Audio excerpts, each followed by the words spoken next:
পরমাণু ইস্যুতে আলোচনা ব্যর্থ হলে ইরানের উপর আক্রমণ করতে পারে যুক্তরাষ্ট্র।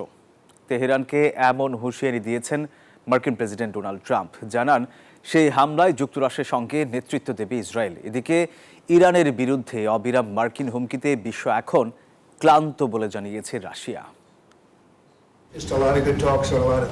পরমাণু কর্মসূচি নিয়ে চুক্তিতে পৌঁছানোর জন্য হাতে খুব বেশি সময় নেই। যদি আলোচনা থেকে কোনো সমাধান না মেলে, সেক্ষেত্রে ইরানের উপর সামরিক চাপও বাড়াতে পারে যুক্তরাষ্ট্র। এমন হুঁশিয়ারি দিয়েছেন মার্কিন প্রেসিডেন্ট ডোনাল্ড ট্রাম্প। সেই সঙ্গে সতর্ক করেন, প্রয়োজনে সামরিক পদক্ষেপ গ্রহণ করবে যুক্তরাষ্ট্র। জানান, ইরানের উপর সেই হামলায় যুক্তরাষ্ট্রের সঙ্গে কাঁধে বান্ডেল থাকলে প্রতি সেনমানিতে টাকা বাঁচবে। বিকাশ সেনমানি বান্ডেল কিনে জিতুন প্রতি লেনদেনে। কাঁধ মিলিয়ে নেতৃত্ব দিবে ইসরায়েল। এদিকে মার্কিন এমন হুঁশিয়ারি আমলে নিতে নারাজ রাশিয়া। এমন মন্তব্য করেছেন রুশ পররাষ্ট্র মন্ত্রণালয়ের মুখপাত্র মারিয়া জাকারোভা। বলেন, তেহরানের বিরুদ্ধে ওয়াশিংটনের অবিরাম হুমকিতে ক্রমশ ক্লান্ত হয়ে পড়ছে বিশ্ব। Ее телефон и компьютер.